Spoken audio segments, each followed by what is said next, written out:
In urban areas across the country, concerned citizens are trying to make real change in the quality of the air they breathe. Our own Mike Wunsch learns about one such organization that is demanding clean air now.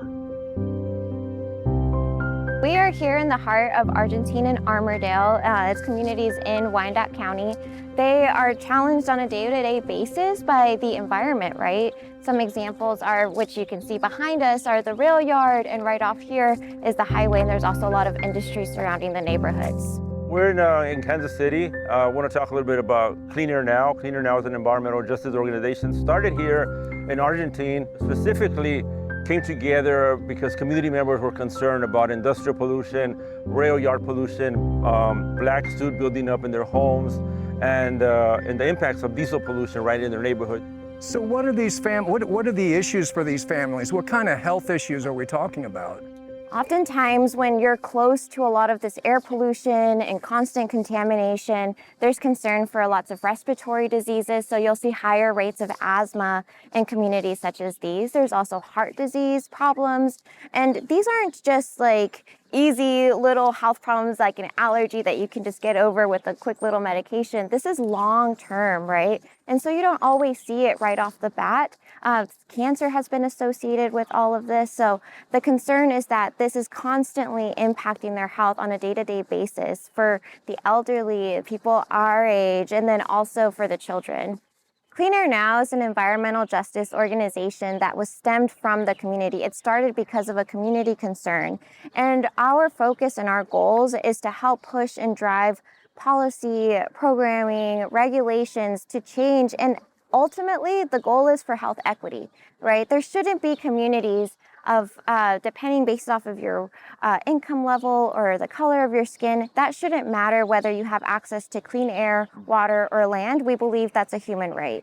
I'm a first-generation Mexican-American. I actually grew up here in Kansas City, right in the Armourdale neighborhood. So this is very close to my heart, being able to work with the community that I was born and raised in.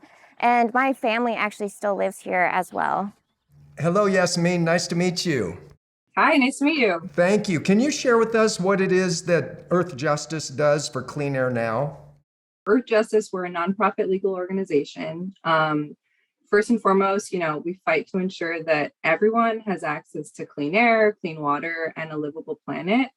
And so we do a lot of this work by partnering with communities on the ground and other environmental organizations to, make sure that industry is held accountable to clean up its own pollution and to protect the environment.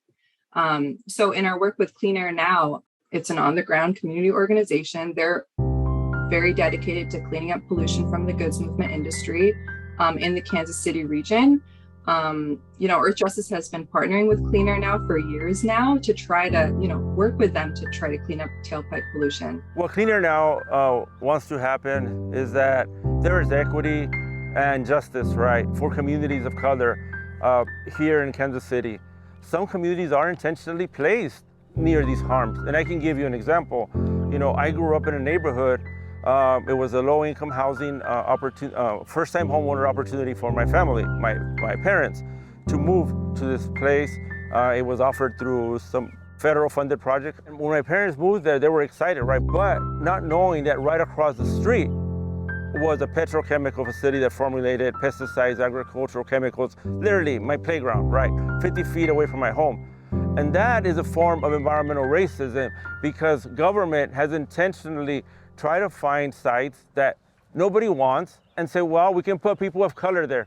Redlining is seen in many cities throughout the nation, and it's a systemic form of racism where they intentionally priced homes of people of color to be of lower amount. And then they also put them right next to industry. You'll find that the value of the land isn't as high. And so that makes it very challenging for people to be able to move out or to be able to increase their own wealth, right? Because they're not able to sell their home at the value that they had bought it for.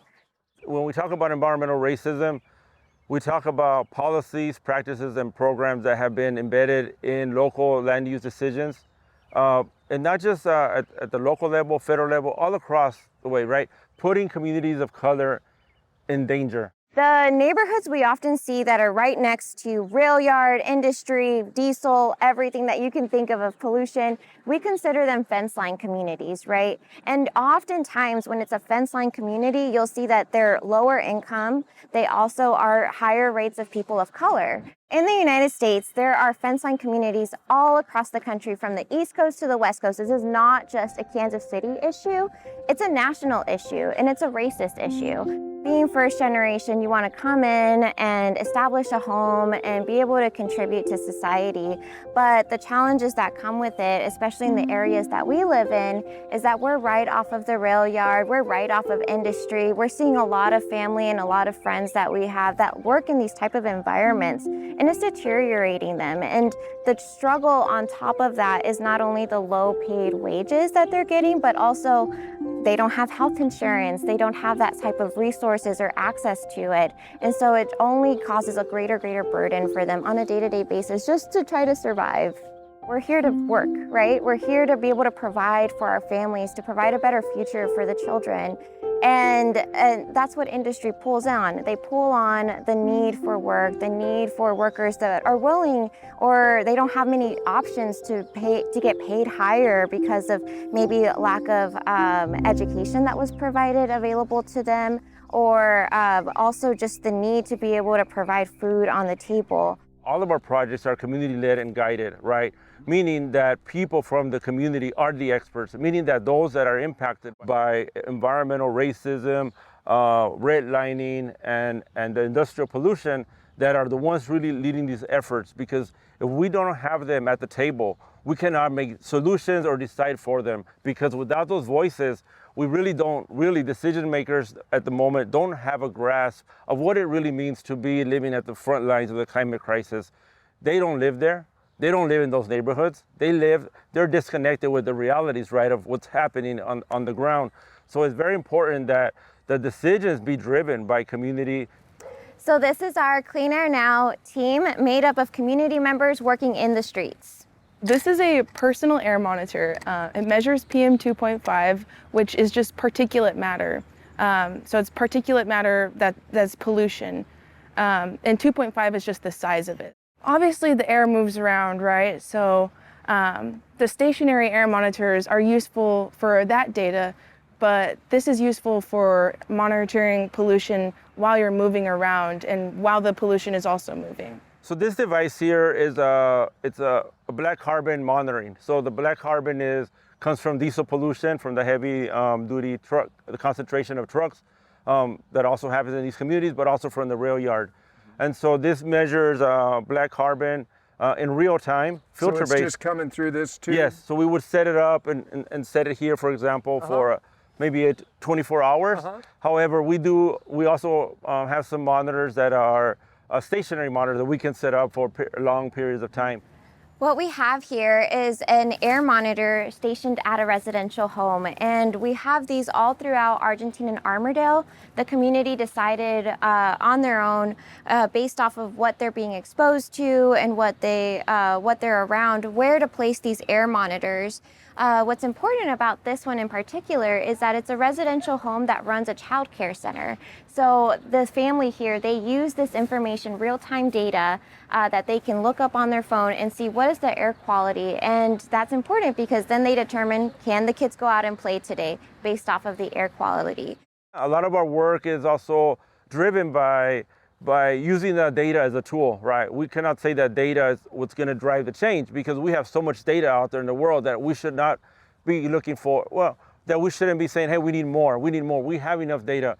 But what we have noticed in our work, that this information, which is not accessible to local community members, is that also supports their lived experiences. So as part of Earth Justice, I work on our Right to Zero campaign. So Right to Zero, this campaign is really a coalition effort where we are, working to electrify our transportation system and our buildings and power it all on a zero emissions clean energy grid. And all of this is with the purpose and the goals of addressing health, air quality, and climate issues. And one of the reasons why it's so exciting to work on our Right to Zero campaign and to work with partners like Clean Air Now is because we have all of the technology that we need to go to zero emissions. So technology is not really the issue. I really see our work is about working with agencies to require them to mandate that industry clean up and adopt the zero emission technology that we have and that they can develop if we don't have it yet. And to really take back and take on the burden that the industry has been putting on communities for decades. It should really be something that, the corporations that are making millions of dollars every year should be paying for, rather than the communities that have to front this burden.